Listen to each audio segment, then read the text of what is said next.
네, 오늘은 성령님은 누구신가? 라는 제목으로 함께 나누겠습니다. 지난 시간까지 하나님은 누구신지, 또 인간은 어떤 존재인지에 대해서 말씀을 나눴고, 또 지난주에는 예수님은 누구인지에 대해서 말씀을 나눴습니다. 참 인간이시면서 참 하나님이신 그 예수님이 우리의 구원자이시다 라고 말씀드렸죠. 기억나시지요?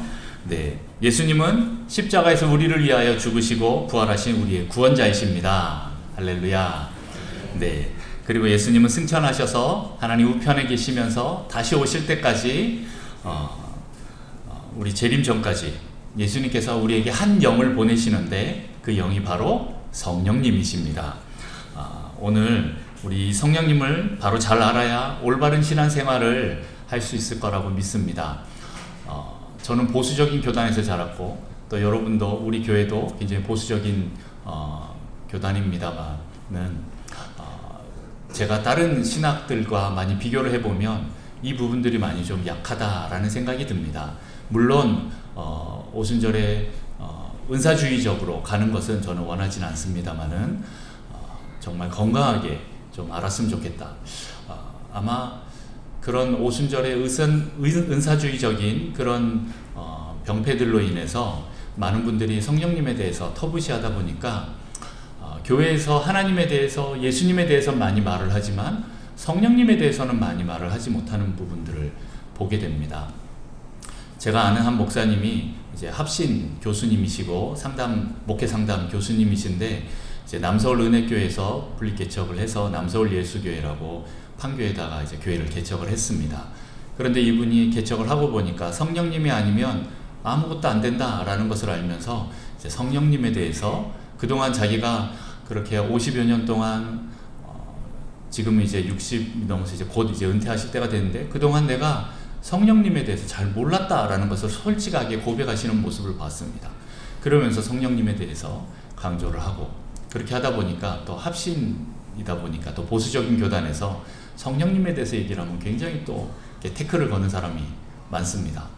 차라리 그러면 태클을 당할 바에 내가 못하러 교수직을 계속 하겠느냐 하고 합신 교수직을 그냥 내려놓고 성령님을 따라서 지금 교회를 개척하고 계시고 굉장히 또 부흥하는 그런 교회로 발전하는 것을 봤습니다. 그만큼 이제 우리 보수적인 교단에서는 성령님에 대해서는 좀 뭔가 함부로 말하기도 그렇고 또 이거를 어떻게 표현을 할까 굉장히 많이 고민하는 것들을 보게 됩니다. 저는 이 성령님을 잘 알아야 된다라고 생각합니다. 왜냐하면 삼위일체 하나님 중에 한 분이시기 때문에 그렇습니다. 그리고 지금도 우리 교회 가운데, 또 여러분 가운데, 성도들 가운데 역사하고 계시는 분이 성령님이십니다. 성령님이 안 계시면 우리는 예수 그리스도를 믿고 영접하고 또 구원받는 그 일을 우리가 할 수 없기 때문에 성령님을 우리는 반드시 알아야 하고, 또한 이 구원을 온전하게 이루고 완성하기 위해서는 성령님을 알아야 합니다. 자, 여러분 이런 질문 받아보셨습니까? 성령 받으셨습니까? 라는 질문 들어보셨지요? 이 질문에 대해서 많은 분들이 답을 다 제각각 하는 것을 보게 됩니다. 성령에 대해서 어떻게 생각하는지, 또 신학적으로, 교단적으로 또 성령에 대한 생각이 다 다르다라는 것을 제가 보게 됩니다. 어떤 사람은 성령님을 파워, 능력, 어떤 은사, 아니면 어떤 마술적인 힘, 이렇게 생각하는 사람들이 있습니다. 성령을 받았냐? 라는 질문을 방언을 받았냐? 은사를 받았냐? 이렇게 또 보거나, 아니면 성령 체험을 했냐? 이런 의미의 질문으로 받아들이는 사람들도 있고, 또 어떤 사람들은 중생했냐? 라는 질문으로 받아들이기도 합니다. 여러분은 어떻게 생각하십니까? 오늘 이 성령에 대해서 다 배울 수는 없습니다. 하지만 조금씩 계속 알아가고 여러분들이 성령님을 구하고 여러분의 신앙생활 속에서 성령님을 경험하는 그런 귀한 시간이 있기를 축복합니다. 우선 성령님에 대해서 계속 말씀을 드리겠습니다. 성령님은 어떤 분이신가? 첫 번째, 태초부터 계신 하나님이시다라는 거죠. 여러분 잘 아시는 창세기 1장 1절부터 2절 말씀 우리 같이 함께 봉독하겠습니다. 시작. 태초에 하나님이 천지를 창조하시니라. 땅이 혼돈하고 공허하며 흑암이 깊음 위에 있고 하나님의 영은 수면 위에 운행하시니라. 아멘. 네, 이처럼 하나님의 영, 즉 성령님에 대해서 잠깐 언급하고 있는데 태초부터 계셨다라고 얘기를 하고 있습니다. 성자 하나님, 성령 하나님, 어느 날 갑자기 나타난 그런 분들이 아니라 태초부터 함께 계셨던 분들입니다. 하나님에 대해서는 구약시대 때부터 이렇게 있으니까 그런갑다 하고 있지만 성자 하나님이 또 성령 하나님이 신약시대에 들어서 갑자기 탁 나타난 게 아닙니다. 태초부터 계셨던 하나님이시다라는 겁니다. 그래서 오늘 26절 말씀을 보면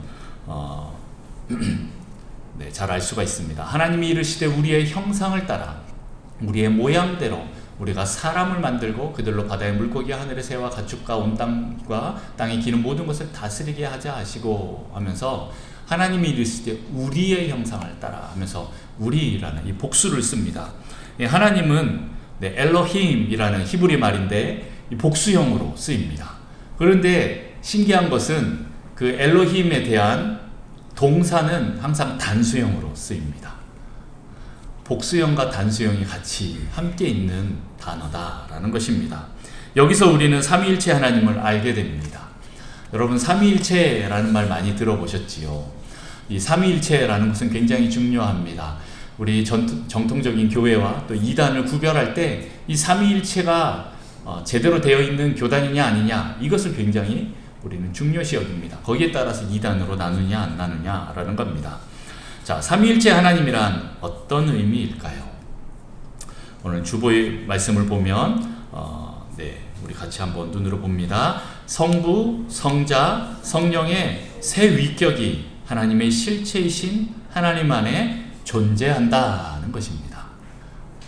말이 조금 어려워지죠. 이것은 또 다시 두 가지로 설명이 됩니다. 하나님은 한 분이시지만 또한 세 분이시다. 그리고 그 다음 또 뭡니까? 하나님은 세 분이시지만 또한 한 분이시다. 우리의 언어로는 이해하기 힘든 말을 하기 시작합니다. 자, 하나님은 한 분이시지만 세 분이다. 어떤 의미일까요? 저는 교회에서는 목사입니다. 그러나 집에 가면 어떻게 됩니까? 아내 앞에서는 남편이 되고 우리 자녀들 앞에서는 아버지가 됩니다. 부모님 앞에서는 자녀가 되고 또 다른 형제들 앞에서는 오빠가 되고 형이 되고 또 동생이 될 수도 있습니다. 각각 장소와 역할에 따라서 다른 이름을 갖고 있습니다. 그러나 저는 동시에 여러 곳에 있을 수 없습니다. 제가 교회에 있으면서 동시에 집에도 있을 수는 없다라는 겁니다. 시간과 공간을 뛰어넘는 인간은 없습니다. 만약 하나님께서 한 분으로 존재한다면, 시공간의 제약을 받는다면 이 땅에 오시기 위해서는 어떻게 해야 됩니까? 성육신 하시려고 한다면 어떻게 해야 됩니까? 하늘을 비워야 됩니다. 하늘 보좌를 비우고 이 땅에 와야 되는 거죠. 맞지요? 그렇게 되면 어떤 일이 일어날까요? 아마 이 우주는 혼란에 빠지게 될 것 같습니다. 하늘 보좌에서 이 온 우주 만물을 주관하시고 통치하셔야 되는데 하나님 우리를 보기 위해서 이 땅에 오시고 이 북성실교에 오셨다? 그러면 이런 문제가 생긴다라는 겁니다. 그러나 하나님은 한 분이시지만 또한 세 분이시기 때문에 성자 하나님이 이 땅에서 사역하시는 동안 성부 하나님과 성령 하나님께서 또 동시에 다른 사역을 진행할 수 있다라는 것입니다. 이거에 대한 말씀이 또 잘 나와 있는 말씀이 있습니다. 마태복음 3장 16절 17절 말씀을 보겠습니다. 제가 16절, 여러분이 17절 공독하겠습니다. 예수께서 세례를 받으시고 곧 물에서 올라오실새 하늘이 열리고 하나님의 성령이 비둘기같이 내려 자기 위에 임하심을 보시더니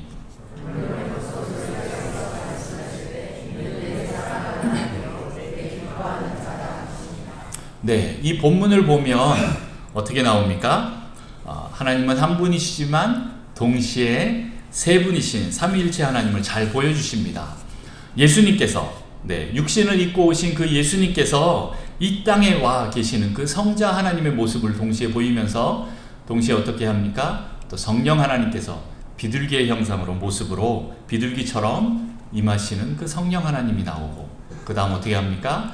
하늘 보좌에서 하늘에서 말씀하시는 성부 하나님을 보게 됩니다.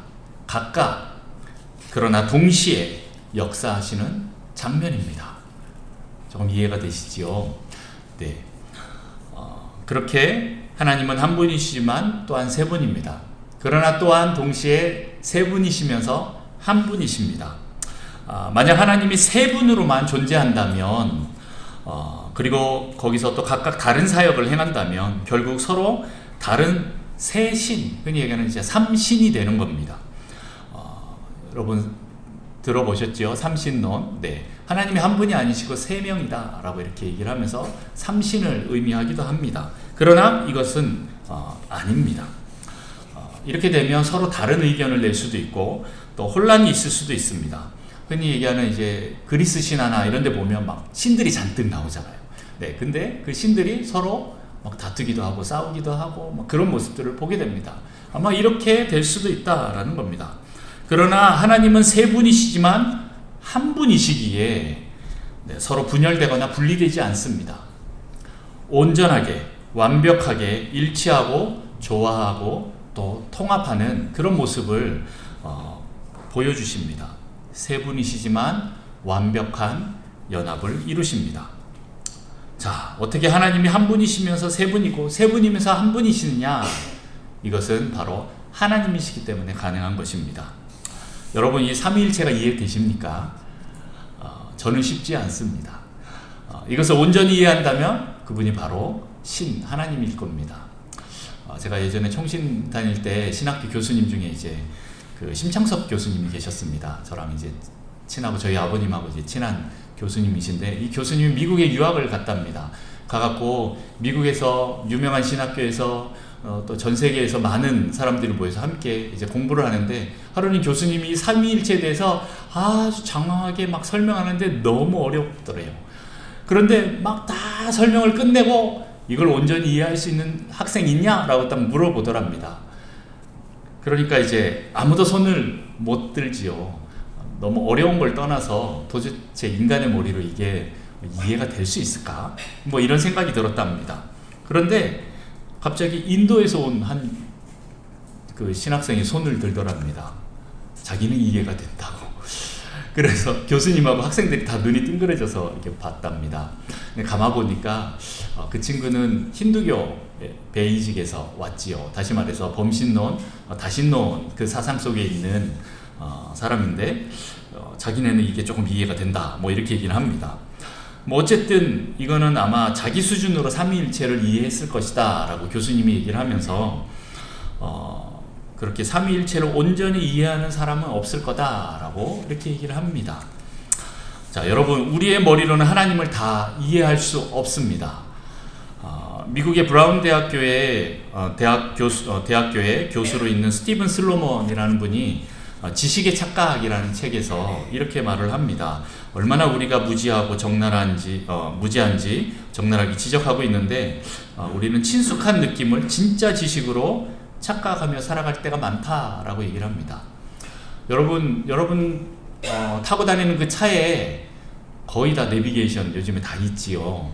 저도 옛날에 별명이 이 내비게이션이라고 해서 한 번 간 길은 안 잊어먹고 웬만한 길은 다 잘 찾아갔는데, 내비게이션을 이제 차에 두면서부터 점점 이 길 찾는 능력이 많이 떨어졌습니다. 자, 어쨌든 우리 많은 사람들이 내비게이션에 대해서 너무 친숙하게 사용하고 있습니다. 매일매일 차를 타시는 분들은 이 차에 대해서, 특별히 이 내비게이션에 대해서 잘 안다라고 생각합니다. 그런데 여러분, 이 내비게이션 어떠한 원리로 작동되는지 아시는 분 계십니까? 어떠한 원리로 길을 찾고 또 몇 개의 위성을 또 위성과 송수신하고 또 어떤 수학적이고 과학적인 원리로 이 내비게이션의 길을 찾는지, 우리에게 이것들을 보여주는지 여러분 잘 아시는 분 계십니까? 우리는 잘 모르지만 그것을 매일 사용하기 때문에 아주 잘 알고 있다라고 착각하는 경향이 있습니다. 그 아까 슬로몬 교수가 이렇게 얘기를 합니다. 무지와 착각에 대해서 이렇게 주장합니다. 우리가 이토록 무지한데도 세상의 복잡성에 압도당하지 않는 이유는 무엇일까? 우리가 거짓으로 살아가기 때문이다.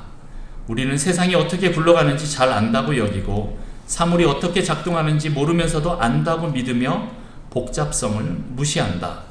우리의 의견은 우리의 지식으로 정당화되며 우리의 행동은 정당한 신념을 기반으로 한다고 스스로에게 말한다. 이것은 이해의 착각이다. 네. 세상이 얼마나 복잡한지 모르면서도 나는 다 잘 알고 있다라고 착각하고 있는 것에 대해서 이렇게 지적하는 것입니다. 여러분, 우리는 3차원 세계에서 살고 있습니다. 여기에 1차원만 더 더하면 4차원이 되는데 여러분 4차원을 이해할 수 있으십니까? 저는 이런 4차원의 세계를 우리가 얼마나 이해할 수 있을지 저 자신도 잘 모릅니다. 여러분, 1차원에 직선으로만 가고 있는 군뱅이에게 좌우로 막 움직이는, 곡선을 따라서 움직이는 2차원적인 그런 개미를 이 군뱅이가 얼마나 이해할 수 있을까요? 그런데 이 개미는 갑자기 점프하면서 이 공간을 뛰어다니고 있는 벼룩을 만나면 또 얼마나 그 벼룩을 이해할 수 있을까요? 우리가 이 3차원적인 공간에 있는데 1차원만 더 더해도 4차원적인 공간을 우리는 이해하기 힘들어집니다. 많은 사람들이 4차원은 없을 거라고 생각하지요. 그러나 과학자는 몇 차원을 믿는지 아십니까? 네, 특별히 이제 우주과학자나 이제 물리과학자들은 11차원을 믿습니다. 별로 안 놀라시네요. 네, 뭐 4차원도 이해가 안 되는데 11차원이 이해가 되리라. 과학자들끼리 막 난리가 났습니다. 11차원이냐, 13차원이냐, 막 이런 얘기 갖고 합니다. 네, 우리는 지금 3차원 안에서도 헤매고 있는데 이 11차원은 우리가 얼마나 이해할까요? 그런데 성경에 보면 이런 11차원에 대한 이야기들이 가끔 나옵니다. 하늘을 두루마리처럼 마신다라고 하시는 이 하나님의 얘기들을 여러분 이해할 수 있습니까? 그러나 과학자들은 그걸 하나씩 밝혀내고 있습니다. 자, 뭐 이것을 얘기하려고 하는 건 아니지만 우리가 그만큼 지금 이 우주는 아주 다양한 차원이 존재하는데 우리가 이것도 다 이해하지 못하고 있는데 우리가 하나님을 잘한다라고 이렇게 자신할 수가 있습니까?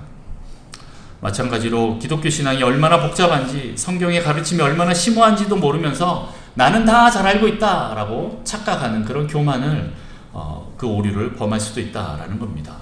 삼위일체나 예수 그리스도나 성령 하나님에 대해서 많은 사람들이 오랫동안 그냥 귀로 들어서 잘 안다고 생각할 수도 있습니다. 하지만 많은 성도들이 생각보다 잘 모른다는 것입니다. 이단에 빠진 분들 보면 새로운 사람들이 아니라 기존에 있는 성도들이, 신자들이 많이 이단에 빠집니다. 그들이 괜히 빠지는 게 아닌데 잘 보면 생각보다 그들이 교리에 대해서 잘 모르는 것을 보게 됩니다.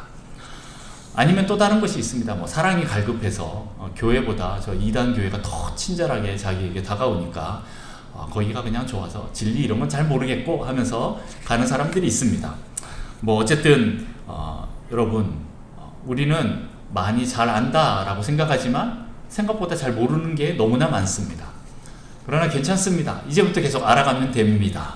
네, 진리에 대해서, 말씀에 대해서, 하나님에 대해서 하나씩 배우고 경험하여서 알아가다 보면 점점 성장해 있는 여러분 자신의 모습을 보게 될 것입니다. 자, 오늘 이 모습, 나는 잘 안다라고 하면서 잘 모르는 이런 문제들, 이 문제가 사도행전 19장에도 동일하게 나옵니다. 거기에 보면 사도 바울이 에베소에 갑니다.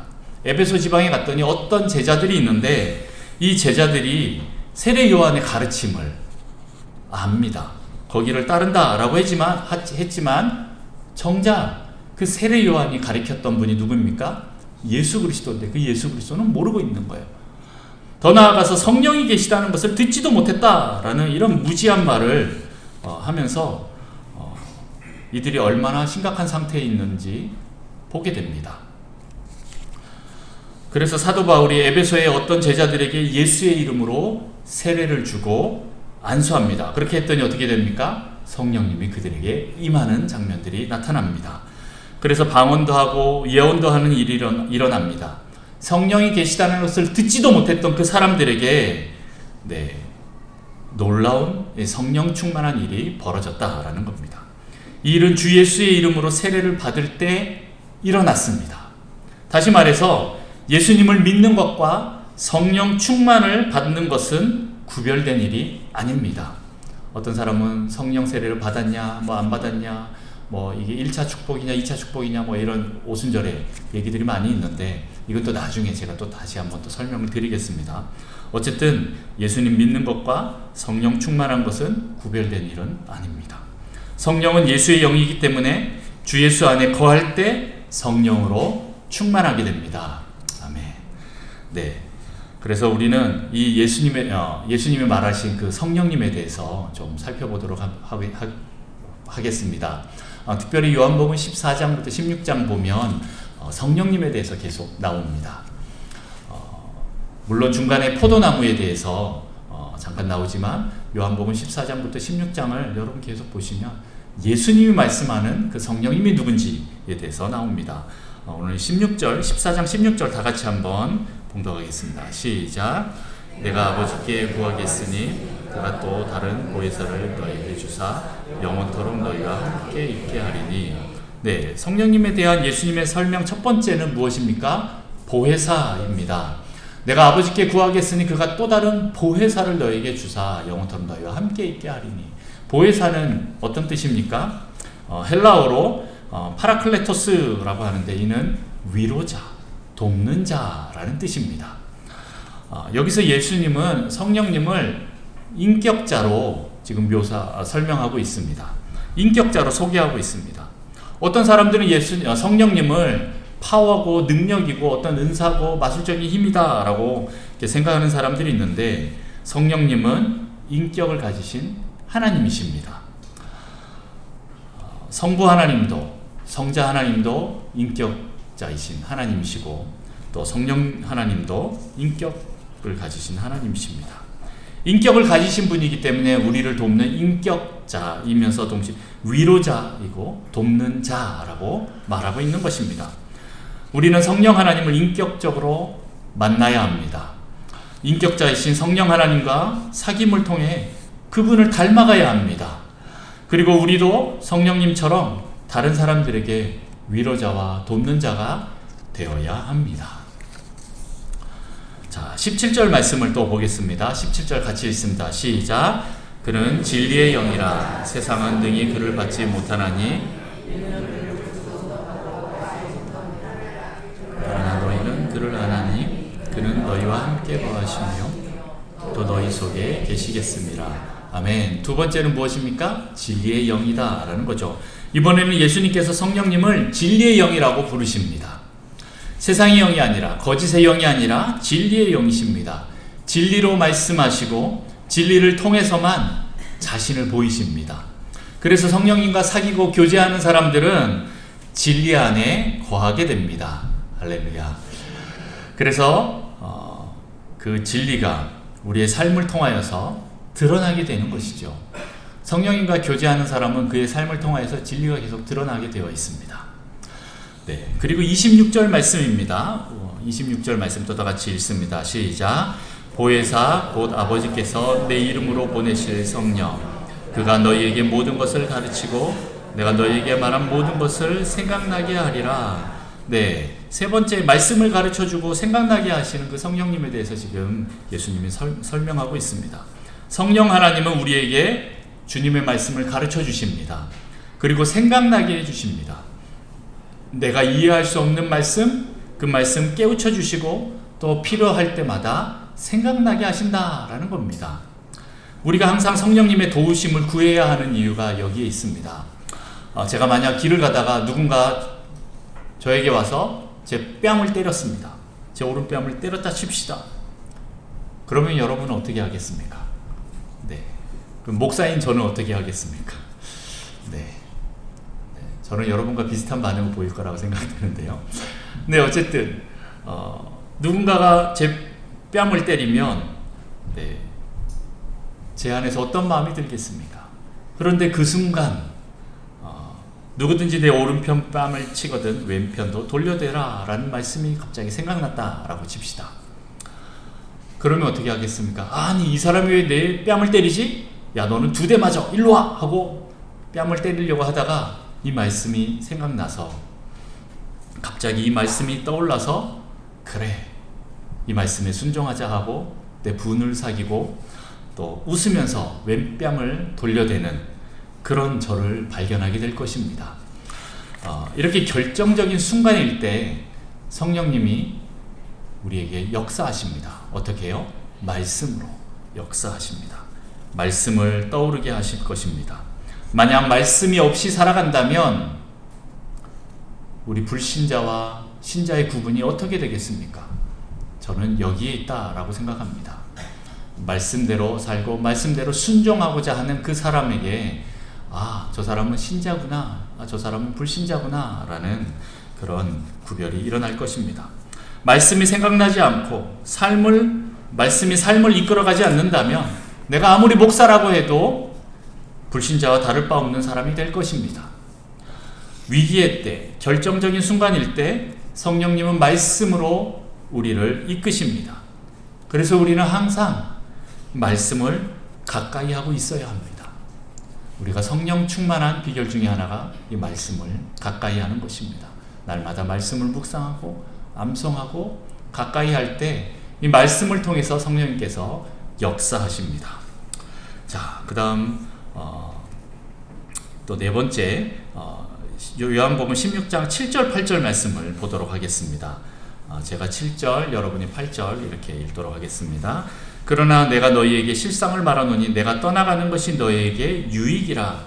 내가 떠나가지 아니하면 보혜사가 너희에게로 오시지 아니할 것이요 가면 내가 그를 너희에게로 보내리니 그가 와서 죄에 대하여 의에 대하여 심판에 대하여 세상을 책망하시리라. 아멘. 네, 성령님이 오시면 우리를 책망하십니다. 먼저 죄에 대해서, 의에 대해서, 심판에 대해서 우리의 내면을 들추어내십니다. 내가 말씀 앞에 있으면 성령님의 그 조명 아래에서 나의 양심이 진리의 성령님을 따라가게 됩니다. 성령님 아래에 있는 사람의 양심은 절대 죽지 않습니다. 제가 싱글 때 제주 열방대학이라는 곳에 가서 이제 훈련을 받았습니다. 거기서 훈련받고 간사로 있고 하면서 모든 순간을 그 성령님과 동행하려고 애쓰면서 훈련할 때가 있었습니다. 지금 생각해도 그때가 정말 순수했던 것 같습니다. 전도여행 팀이 이제 또 이제 모빌이라고 이제 어떤 한 지역은 정해주지만 정확한 타겟은 정해주지 않고 그때마다 기도하면서 전도여행 팀이 다니면서 움직이는 그런 팀이었습니다. 그때마다 우리가 주님의 음성을 들으려고 계속 하나님 앞에 엎드리고 또 같이 또 중보기도 하고 그 인도하심을 받기를 위해서 철저히 우리 자신을 돌아보던 때가 있었습니다. 그 음성을 듣기 위해서 내 안에 있는 죄들을 철저하게 회개하면서 나갔던 시간들입니다. 근데 심지어는 어느 정도였냐 하면 조금 말씀 나누기가 좀 부끄럽기는 하지만 그 당시에 이제 피 끓는 청춘이었기 때문에 가끔 꿈을 꾸는데 청춘이기 때문에 가끔 야한 꿈도 꿀 때가 있습니다. 그런데 그런 꿈을 꾸고 나면 그 자리에서 저는 바로 일어나서 하나님 앞에 또 회개 기도를 하기도 했습니다. 혹여나 나의 이 음란함이 하나님과의 관계에 영향을 끼칠까봐 그렇게 정말 철저하게 하나님 앞에 매달렸습니다. 또 하루는 강의 시간이 되어서 이제 강의실로 막 달려가는데 강의실이 2층이고 제가 이제 2층으로 올라가려고 하기 전에 제 손에 들고 있던 이 컵에서 이제 물을 좀 비워야 돼서 1층에 있는 작은 주방으로 가서 이제 물을 비운다고 싱크대에 물을 딱 버렸습니다. 그랬더니 보니까 싱크대에 음식 쓰레기가 이렇게 잔뜩 있는 겁니다. 그걸 보면 제 마음이 어떻겠습니까?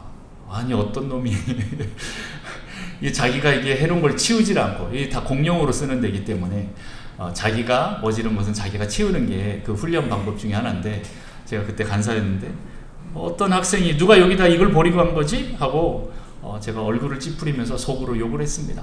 그러면서 이제 다시 급하니까 2층으로 뛰어 올라가려고 첫 계단을 딱 밟았는데 제 마음에 드는 생각이 감동이 명철아 그거 네가 버려주면 안 되겠니? 라고 이렇게 감동이 탁 오는 거예요.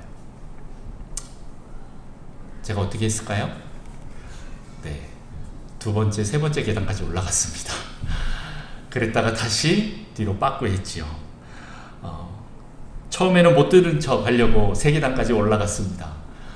그런데 이때는 노라고 말하기보다 무조건 예스라고 대답하는 그 훈련을 하고 있었던 때라 다시 제가 내려왔습니다. 아니 지금 강의가 늦었는데 이것까지 하면서 뒤로 다시 빠꾸로 했습니다. 그리고 성령님께 순종할 때 순종하면서 또 그 싱크대 음식물을 다 버리고 또 싱크대까지 깨끗하게 다 닦고 그리고 이제 급하게 딱 뛰어 올라가는 그 첫 번째 계단을 밟는 그 순간, 여러분 혹시 만화 같은 거 보셨습니까? 만화는 다 영상이나 뭐 이런 글로 이제 표현하지 않습니까? 소리는 안 들리고 냄새도 안 나고 그러니까 글로 표현하는데, 보통 주인공이 있으면 그 뒤에 이제 뿌듯 이렇게 글로 이렇게 표현한 그런 것이 있습니다. 마치 그 장면과 비슷했습니다. 내가 첫 계단을 딱 밟는 그 순간 제가 얼마나 뿌듯함이 쫙 올라오는지. 그런데 그 순간 하나님도 나를 보고 웃고 계시는 것을 제가 느꼈습니다. 저도 웃고 하나님도 웃었습니다. 뭐 일을 잘해서가 아니라 이렇게 하나님께 순종할 때, 성령님께 순종할 때 내가 성령님과 더 친밀해지는 그런 시간들을 경험했다라는 것입니다. 어쨌든 성령님이 오시면 우리에 대해서, 우리 내면 안에 있는 이 모든 것들을 다 들추어내시면서 책망하시기도 하고 가르쳐 주십니다. 특별히 우리 안에 있는 이 죄악들을 하나하나 해결하면서 여기서 완전히 돌이키기를 하나님께서 원하셔서 죄에 대해서, 의에 대해서, 심판에 대해서 규정하시고 세상을 책망하십니다. 성령님이 오시면 이런 일들을 하신다라는 겁니다. 그런데 이제 또 다른 역사들이 계속 일어납니다. 16장 13절 말씀을 같이 또 보도록 하겠습니다. 같이 읽습니다. 시작. 그러나 진리의 성령이 오시면 그가 너희를 모든 진리 가운데로 인도하시리니 그가 스스로 말하지 않고 오직 들은 것을 말하며 장래일을 너희에게 알게 하시리라. 네, 성령님이 오시면 진리로 인도하고 장래일을 알게 하신다라는 겁니다. 성령님의 사역은 우리를 진리 가운데로 인도하십니다. 만약 성령님이 우리를 책망만 하신다면, 죄에 대해, 의에 대해, 심판에 대해서 책망만 하신다면, 물론 이것도 굉장히 큰 은혜이지만 우리의 양심은 그 중압감에 질식할 것입니다. 그러나 성령님은 책망으로 그치지 않고 우리의 양심을 흔들어 일깨운 뒤에 친히 우리를 진리로 인도하십니다. 그리고 장래일을 알게 하셔서 우리가 이 길을 끝까지 갈 수 있도록 도우십니다. 성령님께서는 여러분들에게 참 많은 역사들을 통하여서 여러분을 돕는 일들을 하고 계십니다. 여러분들이 잘 알고 있는 분들이, 굉장히 많은 우리의 신앙의 선배들이 또 성령님의 그 도우심에 대해서, 하나님의 그 도우심에 대해서 간증하는 것들을 많이 들어보게 될 것입니다. 들어보셨을 것입니다. 그리고 또 우리 주변에서도 우리 또 다른 지체들의 그 간증들을 듣게 될 것입니다. 아주 막 극적으로, 기적적으로 어떤 큰 일들이 일어나지 않아도 우리의 삶의 작은 부분들 하나하나가 하나님께서 우리에게 역사하고 계신다는 것을 알게 될 것입니다.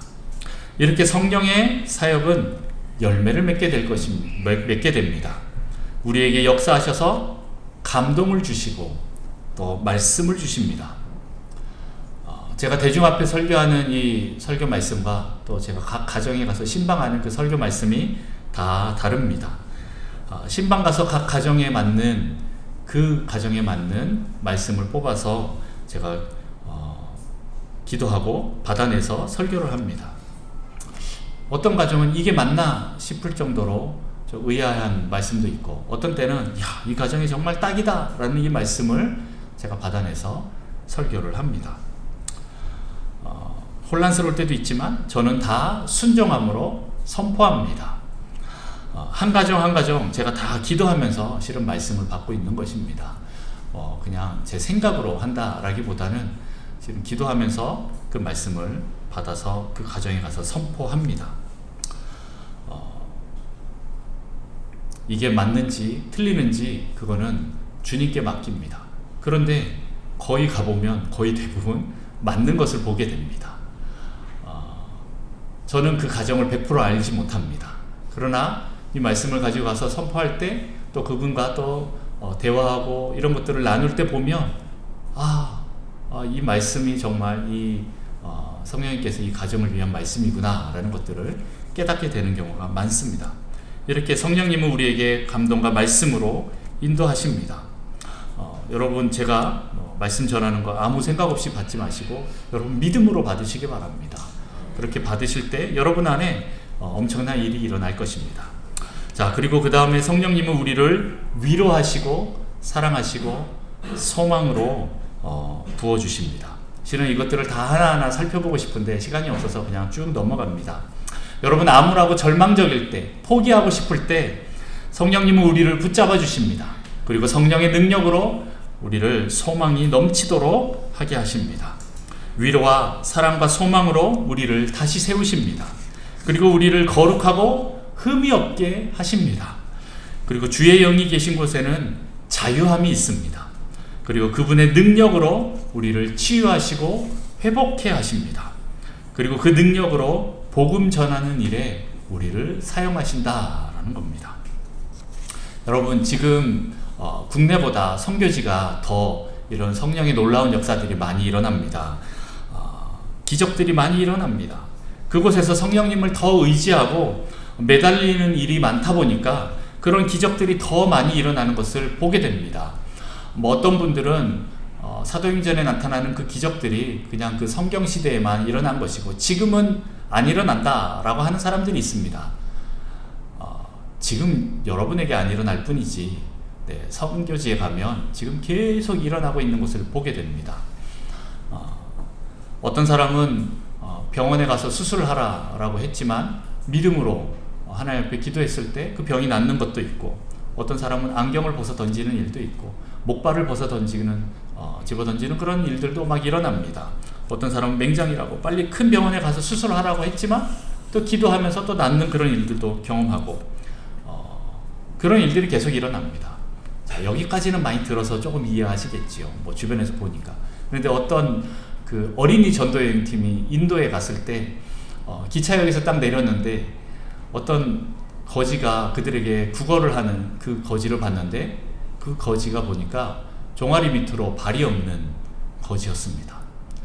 그런데 어떤 믿음이 생겼는지 이 아이들과 그 아이들을 인도하고 있는 사역자가 야, 우리 이 사람 위해서 기도하자라고 기도를 했는데 기도를 하니까 사람들이 막 모여들기 시작했다는 겁니다. 그런데 거기서 멈출 수가 없었대요. 네. 그래서 어떻게 했냐? 1시간 기도했대요. 그런데 어떤 일이 일어났을까요?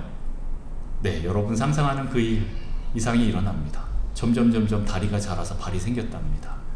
네, 못 믿으시죠?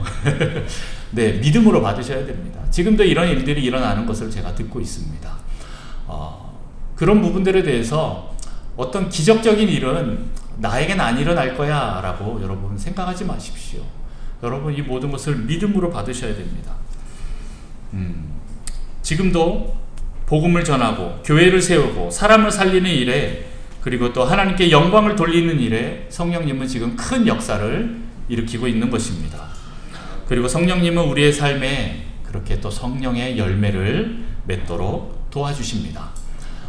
갈라디아서 5장에 보면 성령의 열매들이 나옵니다. 우리 같이 한번 볼까요? 5장 22절 23절 시작. 오직 성령의 열매는 사랑과 희락과 화평과 오래 참음과 자비와 양선과 충성과 온유와 절제니 이 같은 것을 금지할 법이 없느니라. 아멘. 성령의 열매는 기적이라기보다는 이런 인격적인 변화를 의미하고 있습니다. 이 같은 우리의 인격의 변화를 성령님께서 이끌어내시고 또 우리를 통하여 하나님을 드러내실 것입니다.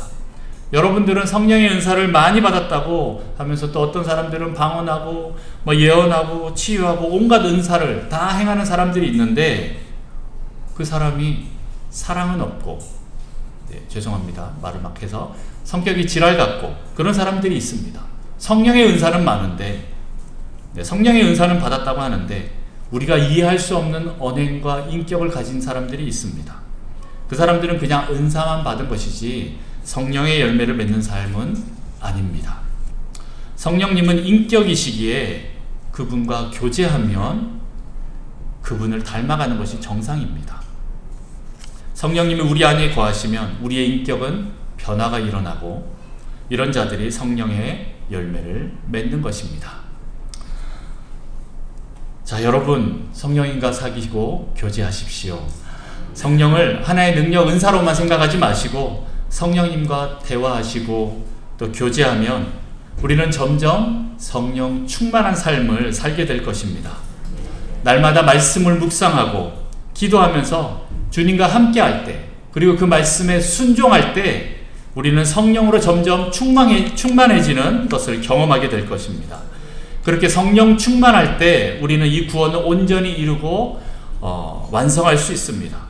여러분, 내 힘으로 이 구원을 완전히 이룰 수 없습니다. 세상에 나가서 살거나 원수와 싸울 때도 내 힘으로는 할 수 없습니다. 여러분, 성령님을 의지하십시오. 모든 상황 속에서 성령님이 우리와 함께 계심을 믿고 인식하고 날마다 그분께 물어보시면서 나아가십시오. 처음에는 더디 가는 것 같고 오히려 반대로 가는 것 같다라고 생각될 때도 있습니다. 그러나 날마다 성령님께 순종하면서 성령님을 따라가다 보면 언젠가는 목적지에 도착하여 있을 것입니다. 여러분, 성령 세례는 한 번 받지만 성령 충만함은 매일 이루어져야 합니다. 여러분, 사랑하는 남녀가 결혼식만 했다고 끝이 아닙니다. 결혼식 이후에 매일 사랑을 이루어 가야 합니다. 매일 사랑을 나누어야 합니다. 결혼식 이후에도 더 깊고 큰 사랑을 할 수 있습니다. 점점 그 사랑이 더 커지게 됩니다. 날마다 사랑하고 함께 할 때 사랑의 열매를 맺을 수 있는 것처럼 여러분, 우리도 성령 충만함을 매일 구해야 됩니다. 예전에 한번 내가 예수 믿을 때 그때 한번 성령 체험하고 성령 세례했다라고 끝나는 것이 아니라 여러분, 매일매일 성령 충만하여서 점점 더 성령의 열매를 맺어야 합니다. 이것은 한 번 맺는 일회성이 아닌 현재 진행형으로 계속적으로 날마다 충만함을 구하는 그런 성령 충만함이 이루어져야 한다라는 것입니다. 그래서 여러분, 성령님이 다스리시는, 그리고 성령 충만한 성령의 열매를 맺는 북성실교회 여러분 되시기를 축복합니다. 이 시간 같이 기도하기 원합니다. 여러분, 이 시간 같이 좀 우리가 소리를 내서 기도하기 원하는데 성령의 충만함을 위해서 기도합시다. 우리가 믿음으로 구해야 됩니다. 믿음이 없이는 하나님을 기쁘시게 하지 못하나니 하나님께 나아가는 자는 반드시 그가 계신 것과 또한 그가 자기를 찾는 자들에게 상 주시는 이심을 믿어야 할지니라. 너희가 악할지라도 좋은 것을 자식에게 줄 줄 알거든 하물며 너희 하늘아버지께서 구하는 자에게 성령을 주시지 않겠느냐. 네, 우리가 믿음으로 이 시간 성령님을 찾고 구합시다. 그러면 반드시 하나님께서, 예수님께서 성령님을 보내주십니다. 믿고 찾고 의지하고 순종합시다. 여러분, 말씀 먹고 회개하고 순종하고 엎드리자라고 제가 계속 말씀드렸던 것처럼 여러분, 그 말씀에 그 기도에 집중하면서 성령님과 교제하기에 힘쓰십시오. 그런 자들에게 성령 충만함이 일어납니다. 그런 자들에게 감동이 있고 말씀으로 또 위로와 소망과 사랑으로 성령님께서 여러분을 인도하실 것입니다. 그리고 거룩함으로 여러분들을 계속 이끌며 여러분을 자유케 하실 것입니다. 그리고 여러분을 치유하시고 능력을 행하시면서 또 여러분의 인격을 변화시키면서 성령의 열매를 맺게 하실 것입니다. 그분 앞에 이 시간 간절히 구하면서 나아갑시다. 하나님, 우리가 이 약속을 믿고 나아가며 구합니다. 믿음으로 구합니다. 하나님, 우리의 생각을 뛰어넘는, 우리의 사고방식을 뛰어넘는, 이 3차원을 뛰어넘는 성령님을 경험하기를 원합니다. 그리고 주님과 동행하기를 원합니다. 그리고 그 인격으로 우리의 열매를, 삶의 열매를 맺기를 원합니다. 주님, 우리에게 역사하여 주시고 날마다 성령 충만하게 하여 주옵소서. 이 시간 같이 우리 주님 부르며 기도하겠습니다. 주여! 하나님 아버지, 이 시간 우리가 성령 충만함을 구합니다. 하나님, 그동안 우리가 성령님을 잘 알지 못하고 또 성령을 구하지 않고 또 성령님을 의지하지 않고 살아갔음을 고백합니다. 아버지, 우리에게 오셔서 죄에 대해서, 의에 대해서, 심판에 대해서 하나님 우리에게 책망하실 뿐만 아니라 하나님 우리를 진리로 인도하여 주옵소서. 말씀으로 인도하여 주시고 하나님, 우리가 각 상황들을 따라 하나님 그 모든 힘들고 위기의 순간에 주님 우리에게 말씀하여 주시고 주님 당신의 말씀으로 우리를 인도하셔서 주님 생각나게 하셔서 말씀으로 우리의 삶을 결정하게 하셔서 하나님의 원하시는 주님 그 삶을 살게 하시고 하나님 우리의 삶을 통하여 열매를 맺을 수 있도록 주님 축복하여 주시고 하나님, 우리가 그렇게 말씀에 순종할 때 주님의 놀라운 역사가 우리 가운데 일어나게 하여 주옵소서. 하나님, 우리를 치유하시고 회복시키시며 하나님 당신의 그 능력으로 우리를 충만케 하시고 하나님 거룩함으로 자유함으로 주님 우리를 이끌어가 주옵소서. 하나님 우리를 위로하시고 주님 우리를 격려하셔서 하나님 우리가 온전한 구원에 이룰 수 있도록 하나님 역사하여 주시고 하나님 우리와 동행하여 주옵소서. 하나님 우리의 삶 가운데 주님을 닮은 그 인격으로 하나님 우리 안에 예수 그리스도의 그 인격, 성령님의 그 인격이 계속 날마다 열매 맺는 저희 북성신교회 성도들 십도를 주님 축복하여 주옵소서. 하나님 날마다 매일 성령 충만함을 구하기를 원합니다. 주님 우리에게 은혜를 더하여 주옵소서. 하나님 아버지 감사합니다. 성령님께서 우리와 함께 계심을 저희가 믿습니다. 하나님 우리가 믿음으로 성령님을 구하고 찾습니다. 반드시 우리에게 성령님을 보내주시고 날마다 성령 충만함으로 우리가 성장하고 예수 그리스도의 그 삶의 열매를, 인격의 열매를 맺게 하시는 분이 성령님이심을 저희가 믿음으로 반응하며 나아갑니다. 하나님 우리의 삶을 통하여서 성령의 열매가 온전하게 드러나게 하시고 하나님 우리의 삶을 통하여서 성령님을 통하여서 이 구원이 매일매일 이루어 가는, 그래서 주님 오실 때 온전히 이루어서 우리의 삶의 열매를 들고 주님 앞에 나아가는 저희가 될 수 있도록 주님 축복하여 주옵소서. 하나님 날마다 우리가 성령님을 의지하기 원합니다. 그동안 우리는 너무나 나를 의지하고 세상을 의지했음을 고백합니다. 하나님 용서하여 주시고 다시 한번 우리가 말씀을 의지하여 순종하여 한 걸음 한 걸음 나아가겠사오니 주님 역사하여 주시고 우리 안에 참된 기쁨으로 충만케 하여 주옵소서. 평강을 따라 자유함을 따라 가게 하시고 그렇게 주님을 따라갈 때 하나님 놀라운 역사가 우리 삶 가운데 일어나게 하여 주옵소서. 감사합니다. 예수님의 이름으로 기도합니다. 아멘.